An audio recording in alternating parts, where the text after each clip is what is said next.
Absolutely. We were just talking before the podcast. You just bought your third place. Yeah, so I bought a second place for myself to move into, and then I ended up buying a new build as well. That I'm gonna be obviously got to get that set up this week. How old are you? 23. 23. Yeah. So maybe let's give a little bit of a background story, or how have you got to this point at 23 where you just about to, get your third Yeah, property here? dude, I thought I worked hard Yeah. for like a 20-year-old. Yeah. You make me feel lazy. No.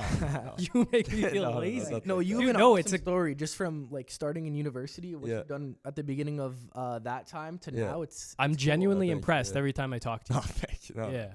But yeah, so basically what ended up happening was obviously, even in high school, like I was always kind of like a business-minded kid, like always just little side things I could find, sell it, like type of idea. What were you selling in high school? Honestly, like any little things, like Anything yeah, illegal?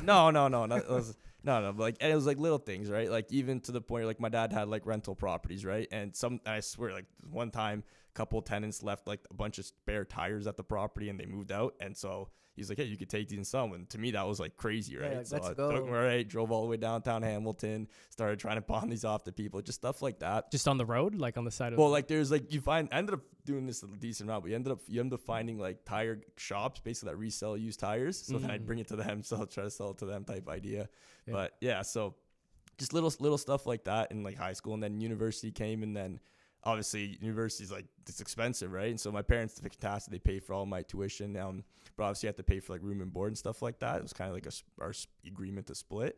And so then I was like, okay, like I gotta make sure I have enough money, obviously, to like survive. And I was always just kind of like a business minded kid. So in university, started obviously trying to figure out some stuff that I could do just to make some extra money. And then, yeah, I kind of just started doing little things on the side there. And then eventually, obviously, the summer of first year, I went into I met Dave probably the year before. I think everyone knows that story, but I started working for. Did you just skip over the part where you were filling a bunch of properties? No, Okay, that comes cool. next. No, yeah, that comes next. No.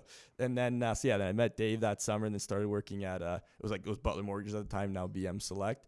And I was just kind of in the office there, just doing the odd job, and I was like literally a first year. And then at that point, I remember I was talking to an investor because we used to do a lot of credit checks for people, and they were telling us about how they were having trouble renting their houses and stuff like that. And again, like my parents, know the story. They were investors. I've filled properties with them since I was like small. My parents would always bring me and stuff like that, so I kind of had a good idea of how to do it. And they were complaining how hard it was. And I thought, that's not that, like, I could probably do that. Doesn't seem that difficult. Yeah. So then I ended up saying, okay, that's going to be like my little business. I'm going to try that.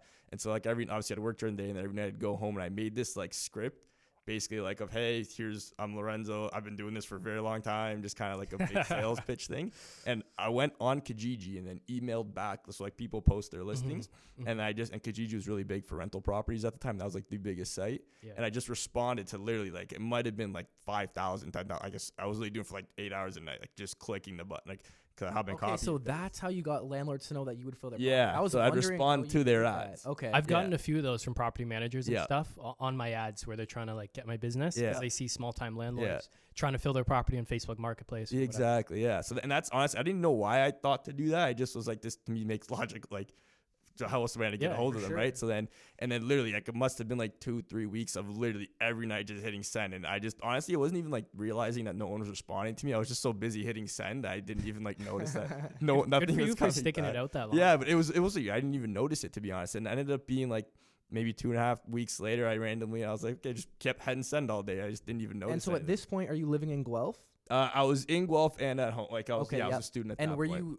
are you filling properties anywhere or Yeah, just- so I started in the summer, so I was at home. Okay. So I kind of set the Kijiji location like Hamilton, St. Catharines Yep. at first, just to like see what would happen.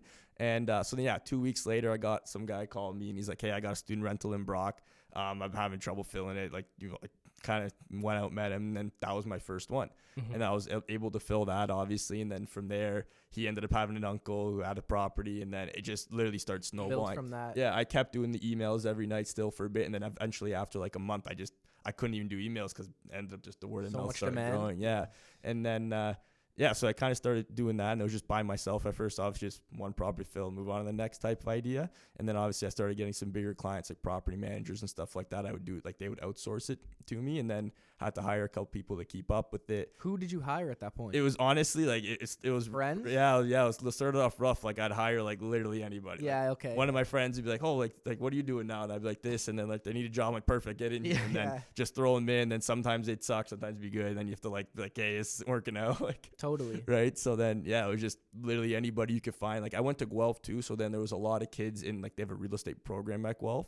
So a lot of kids that want to be maybe real estate agents or want to be in real estate. Mm-hmm. So then I was like, I knew a bunch of those kids. So I was like, hey guys, like, this is what I'm doing. Like they asked me like, hey, like, what are you doing? Because I was always kind of like just different. I was never the one to be like just kind of, hey guys, here's like what's going on. Yep. I didn't have the normal like everyone got a job in Toronto or stuff like that. So everyone was just kind of curious of what I was doing. So then I was like, this is what it is. And so I take a lot of those kids because they were interested in it at first.